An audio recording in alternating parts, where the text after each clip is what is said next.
The Tom Woods Show, episode 1406. Prepare to set fire to the index card of allowable opinion. Your daily dose of liberty education starts here. The Tom Woods Show. Folks, if you're like me, when you criticize the Federal Reserve, you get all these lackey-style responses. Why, the Fed has made the economy more stable. You don't want to go back to the 19th century, do you? All kinds of arguments like that. Well, you can blow those and others out of the water with my free ebook, Our Enemy, the Fed. Grab it at ourenemythefed.com. Hi, everybody. Tom Woods here. I spoke, as you may know, at the Libertarian Party of Florida's state convention earlier this month as the keynote speaker, and I'm going to play my talk for you right now as today's episode. Now, there was an audio problem, apparently. There was some cable they had a very, very big professional setup. Some cable wasn't properly plugged in, so apparently for the early portion of my talk, I was being picked up directly by the camera, which is not ideal at all. So through the miracles of my audio folks, particularly Chris Williams here, we've made it sound okay. But it's not perfect. It should be perfect, but it's not. But wow, I mean, we really did everything you could do to it to make it more listenable for you. So just so you know, that's what's going on. But I don't think you'll have any real problems. There's other stuff from the convention I might want to also use as episodes, because I was really impressed with, we did a panel together, Jeff Deist, Walter Block, and I, that I thought was really great. So I may pull more out of this box of goodies in the coming weeks. Make sure, by the way, that you don't skip tomorrow's episode, 1407, because the heroic and notorious medievalist at the University of Chicago, Rachel Fulton Brown, comes back to the show, and you never, ever want to miss something like that. She is absolute dynamite. Anyway, here we go. I hope you enjoy my talk. What I'm going to talk about today is kind of foundational stuff. I'm going to take my little watch off. I'm going to monitor myself with this very watch. There we go. Oh, good. What a handsome timepiece that is. I want to start off with this observation. It's one that we all share. As libertarians, it's not like we're asking people to believe bizarre, implausible propositions. We're basically asking simply to reflect on moral intuitions that we pretty much all share. We're asking them to take seriously those things they learned when they were children, about not hitting people, about keep your hands to yourself, don't steal things from people. We just want to be ultra consistent in how we apply that. We don't believe that there's some separate realm called politics in which these beliefs suddenly no longer hold. So as I say, what we're doing is taking ideas that if you pin people down, they have to admit they believe, and we're just trying to show if they're right for us as individuals, then they're right when we act in groups. And they even apply to a group called the state. So, for instance, when you read Frederick Bastiat, his classic little work, The Law, he uses that glorious expression, legal plunder. He said, we all know if I go over to your house and I take things, that this is plunder and they'll put me in jail. But if a group of people decide that the authorities should go over and confiscate your stuff, that's all right, because that's legal plunder. And libertarians say, to that. If it's plunder in the first case, then it's plunder in the second. And yet, here we are simply giving voice to moral ideas that we were all taught as kids.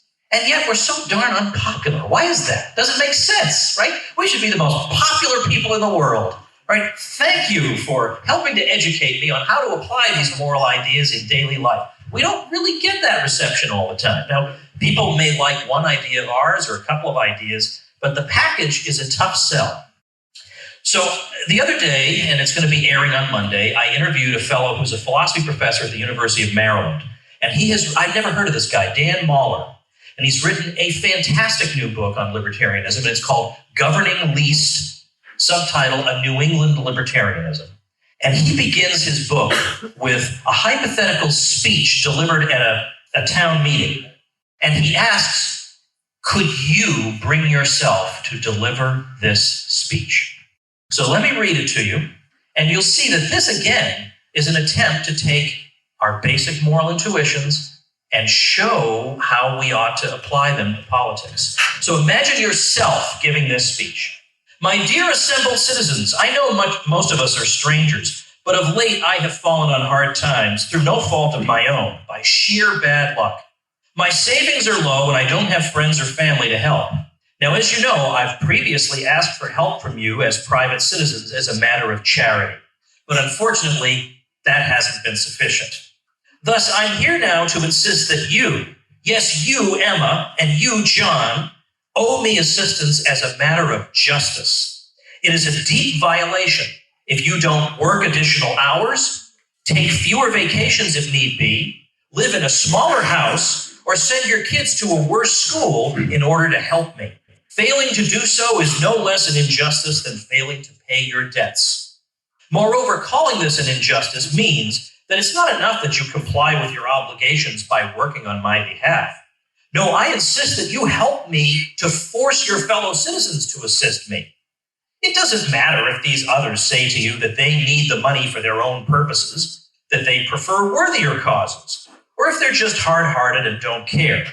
To the extent that you care about justice, you must help me to force these others to assist me, whether they wish to or not, since that is what is owed me in light of my recent bad luck.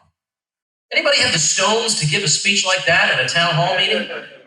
And of course, nobody would, and that's his point. Why wouldn't you give that speech? You'd be mortified. And why would you be? Because it violates some kind of thing you're pretty sure you were taught when you were a kid. So if it's so blindingly obvious that you shouldn't steal and you shouldn't threaten to put people in cages, why isn't everybody a libertarian? So I've got a few. Now, Professor Mahler has an answer for that in episode 1399 of the Tom Woods Show, which you can listen to on Monday. But I have a few answers of my own. So the first one is partly it's human nature. Albert J. Nock put it very succinctly when he said that people prefer to achieve their ends with the least possible exertion.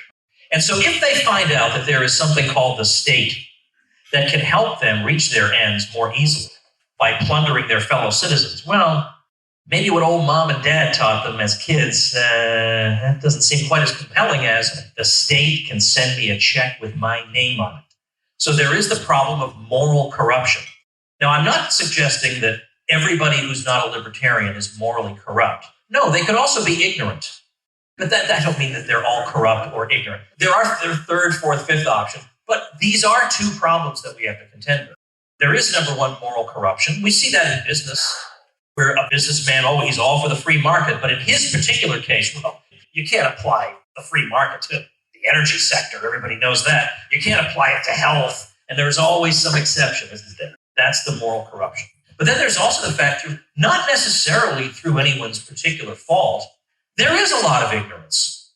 I mean, there are people who believe utterly preposterous things because pretty sure they think they read them in a third grade textbook. We are up against an educational establishment that doesn't, let's say, agree with the entire Libertarian Party platform. So there is this factor that equally simple ideas, and that is to say, equally easily grasped, are conveyed to children on a daily basis. And moreover, there are ideas that are peddled to adults that are meant to get them to question these basic intuitions that we talk about. Don't steal, and therefore this group of people also can't steal. Well, the adult version, the adult answer to that is, well, there's a social contract that we all signed that says that it's all right for this particular group to steal because you more or less consented to having that group steal. Now, I've already handled that on the old Tom Woods Show. I've already handled that one. But we've all heard that sort of argument. So they're trying to come up with rationalizations that will help people be able to parry the moral libertarian objection. So let me think of this kind of argument that somebody might make that makes it seem like, okay, maybe the libertarians might have something to say morally, but on a practical level. I mean, let's be practical. We can't be moral philosophers. We've got to do what works. And so a lot of times you'll hear things like the Scandinavian countries have wonderful societies, and they're not libertarians, and we would do well to obey and to follow what they do. Well, that sounds pretty convincing. Yeah, I know the libertarians think we shouldn't steal, but stealing works out so well for the Swedes. We should do it. Now, the beauty of this is there actually are some good answers to that. And you've probably heard some of them, that actually the Scandinavian countries do pretty well on these indexes of economic freedom, that apart from the government spending, they have fairly free economies when it comes to government regulation and restrictions on trade and monetary policy and the rule of law and factors of this kind. That is certainly a good answer. But there's so much more. For instance, you'll hear things like, well, they have a longer life expectancy over there, and that goes to show that we should be like them. But you know what's funny? They always leave out. They're not always lying. They're lying sometimes by omission. Because it is true that in Denmark, they live a year and a half longer than we do. But it turns out that before they had the big welfare state, they lived 2.5 years longer than we did. Okay? So it's actually, the gap has closed since so you wouldn't know that because nobody tells you that. But the trend is in exactly the opposite direction of what you would think based on what you're hearing. In 1960, Denmark had lower taxes than the US had. They had a very limited government, and the gap in the life expectancy was greater at that time. And that was true of all the Nordic countries. The gap in the life expectancy was larger before they had the welfare state. Well, that's an interesting fact. You'd think somebody would tell us. You have to dig this up yourself because they ain't going out of their way to tell you. Now, this doesn't prove anything, but you better believe if these situations were reversed, we'd never hear the end of it. Denmark has the highest tax rate of these countries, and they have the lowest lifespan. Whereas Iceland, which is the one of these countries that never really went down the full social democracy road, has the highest lifespan. Now, that doesn't in and of itself prove anything, but if it were reversed, we'd never hear the end of it. Instead, we hear silence. How about the case of Nordic populations who have moved to the United States? Now, most of those were poor people.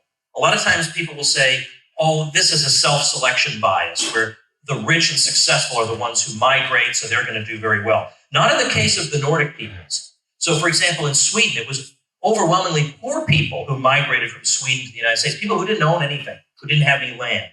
And so you'd think they're probably going to be less successful than the other Swedes who stayed in Sweden.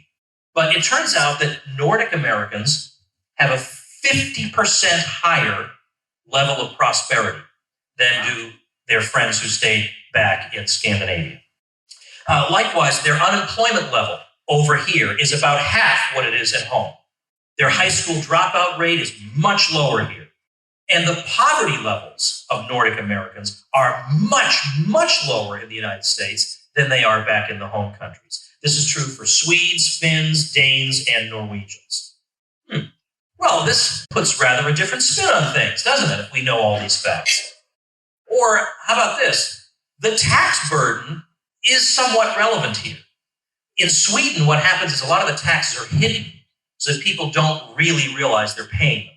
That's just the way the state likes it, of course. So a recent survey was done to ask Swedes, what do you think for a normal person, the kind of taxes a normal person would pay, how high is your effective tax rate in Sweden? And the average answer was below 30%, but the correct answer is 52%.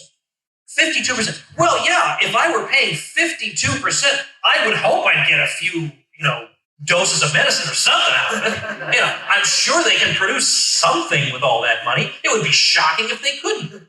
But the point is 52% tax rate for everybody. So what's happening a lot is it's not so redistributive in these countries where it's from the rich to the poor. It's very often the poor and the middle class redistributing back to themselves is what's going on. Well, any dope can do that. This isn't some magic formula they've happened upon. Or how about, let's take another country that's thrown at us. This one not as much, but there are some commies who will tell you that in Cuba under Castro, everything turned around, right? Everybody could read. And by the way, literacy figures, what interests me is, what are they allowed to read? If all you can read is communist propaganda, then you want the country to be literate, of course. So that I'm a little skeptical of. But how about health, right? We've all heard this, right? But especially in Florida, there are a lot of people who used to live in Cuba, who know the real truth and try to tell the real truth.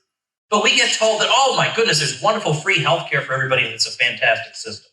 All right. So I asked my old friend Umberto Fontova, who's written some great books about Cuba. His family fled there.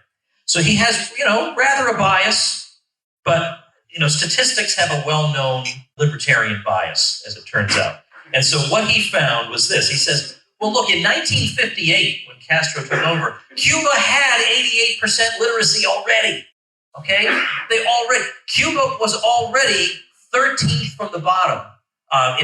This is a ranking where you want to be low in terms of infant mortality. They had the 13th lowest infant mortality in the world in 1958 already. So then later on, you hear, Cuba's doing great with infant mortality, 44th lowest in the world. But it was 13. That's the point. They don't tell you that. It was 13 before the commies. And then even then, he says, and even then they're fudging the numbers. So it's even worse than 44th.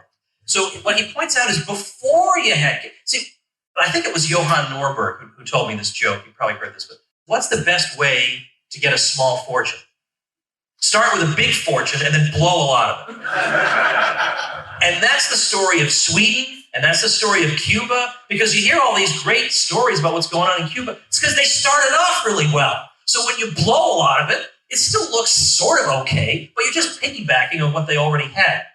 So Umberto said, Cuba had a higher standard of living in 1958 than much of Europe. They owned as many cars per capita as the Italians. The Italians like their cars. In 1958, Cuba had almost double Spain's per capita income.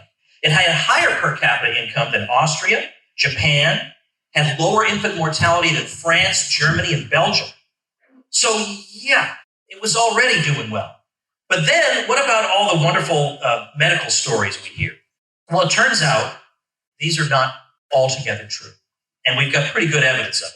Most of the doctors, or the men and women who became doctors, who had the misfortune of being born in Cuba, says Umberto, in the 50s and 60s, and got their medical degrees under Castro, when they came to the United States, they had to be licensed in the US and they couldn't pass the exam.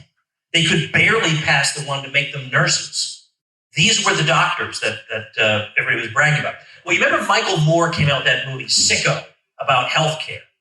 And he showed the Cuban system to be, like paradise on earth, right? Because they let him look at the Potemkin Village Hospital, and it just seemed wonderful. So there were a group of Cuban dissidents who surreptitiously took actual footage of the real hospitals, not the ones the communist apparatchiks went to, but the one that the average Joe six-pack Cuban went to. And Umberto points out, not that the average Cuban could afford a six-pack, but you understand my term. He says, so they went and they snuck in cameras. They got this footage showing what the real hospitals were like, beds without mattresses and infested with fleas and whatever, all horrible. And they got this footage out and they brought it to ABC News because they knew John Stossel was there. So they figured John Stossel was going to have some pull with the higher-ups at ABC. Well, John Stossel had his pull, but, ABC higher-ups are ABC higher-ups. And they were ready to run it. And Umberto says that what wound up happening was the Cuban government got wind of this and said to ABC, we may have to rethink your Havana bureau desk here if you were to run that. And ABC caved and did not run that footage. And so the dissidents came back to Umberto and said, this is ridiculous. I mean, we risked everything to get this footage and now they're not going to run it. And Umberto said, all right, let me think. Let's try. So they called Fox News. Now, as you know, I've had many negative things to say about Fox News in the past, but you got to give credit where it's due because it's not fair otherwise.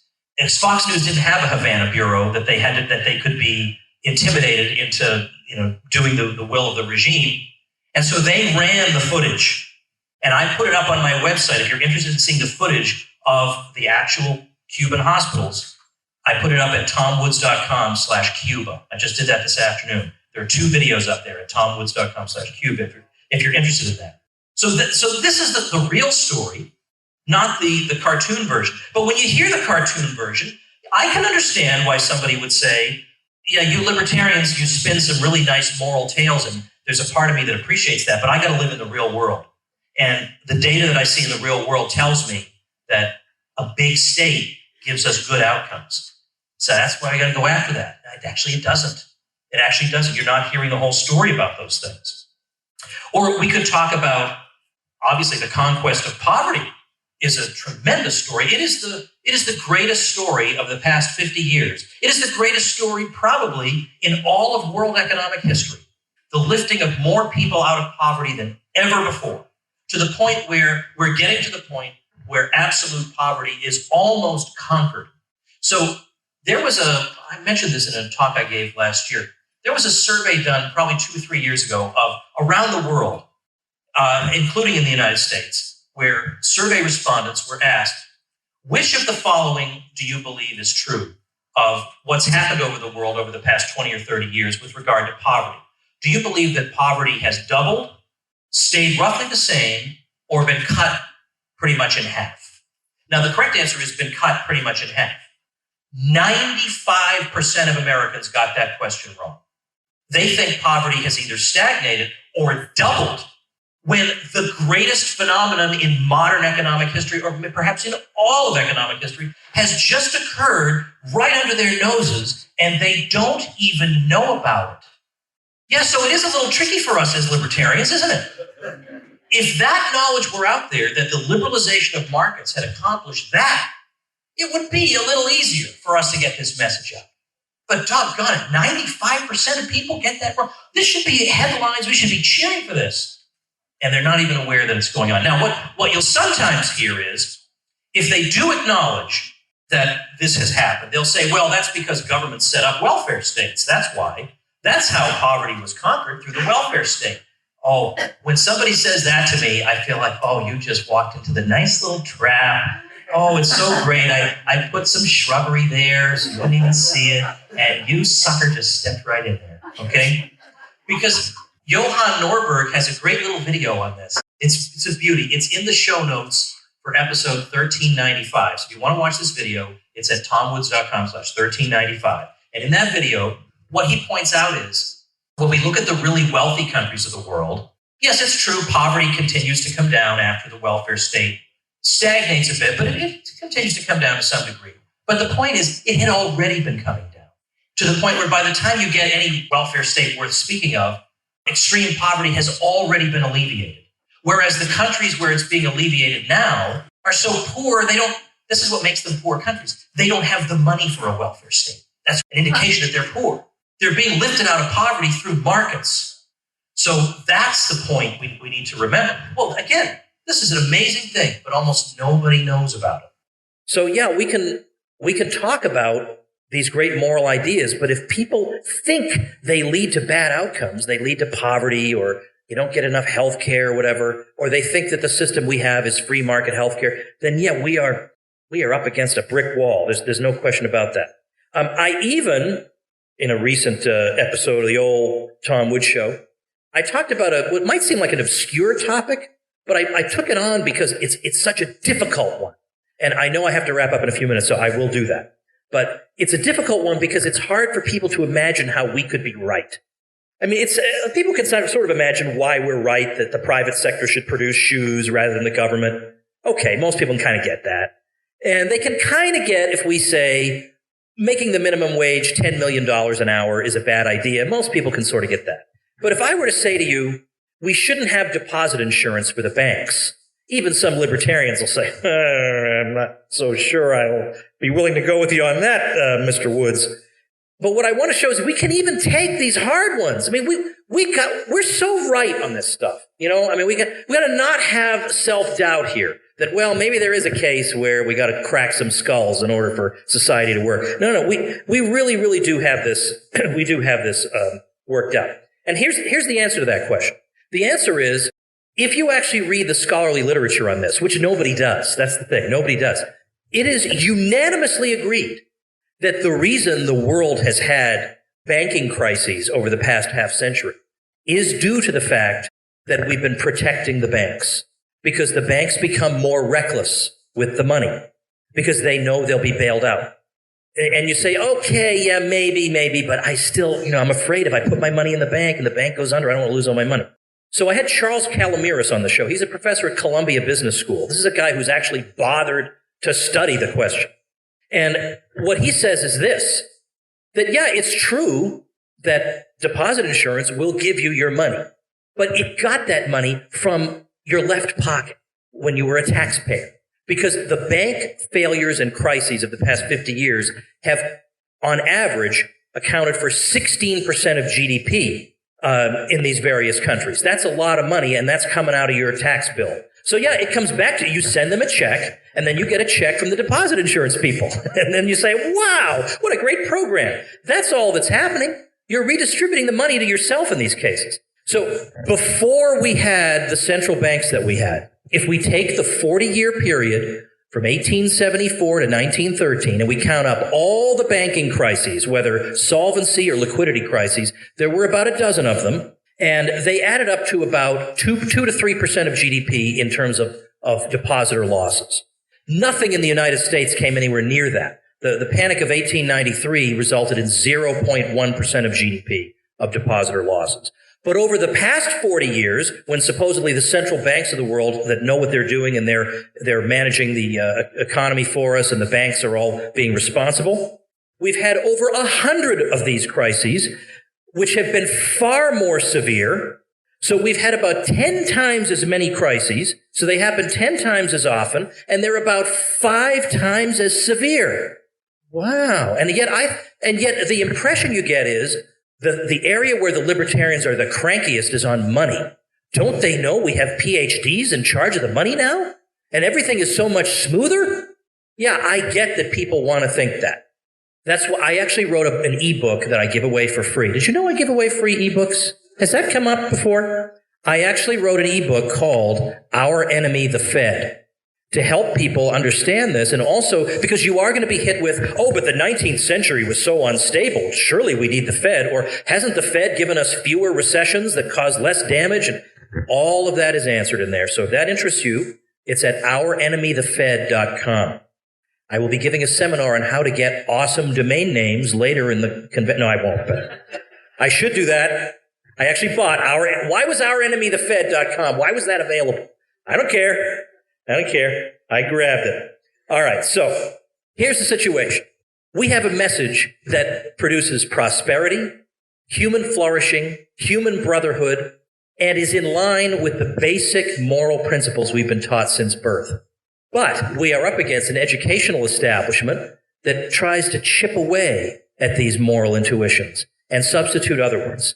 We're up against a lot of folks in the media who are hostile to us, in the major outlets, who frankly confuse matters and who won't give you that full story about case after case. And after a while, this can become demoralizing. It's demoralizing day in and day out to feel like you're just constantly fighting everybody. It's demoralizing. But at the same time, I realize it's a cliche to talk about the abolitionist movement almost these days, but you got to, because there's a case. Talk about demoralizing, fighting against an institution that had existed since the beginning of time and to which nobody made a moral critique until the 18th century. Good grief. And then you try to start a political party, the Liberty Party, and the most you ever get is 2% of the vote. Does that sound familiar? And then just like that, the world changes. Just like that, the world changes. Now, I don't know that the analogy is perfect, but I do know that we have an uphill struggle against entrenched powers everywhere. But yet so did they. And somehow, by what? Making a moral appeal, they were able to crack through all those incrustations that had covered up these basic moral intuitions, get right to the heart of the matter, and win. Perhaps there's a lesson for us here, ladies and gentlemen. Thank you so much.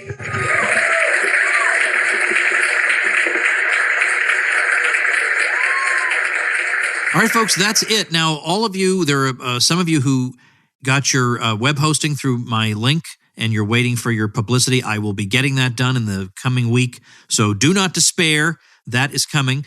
For those of you who like that deal, that if you get your blog or web hosting through tomwoods.com/blue, you get a good deal on it, and you also get free publicity and some other great goodies from me. So get the details on that at tomwoods.com/publicity, and I'll see you tomorrow for Rachel Fulton Brown.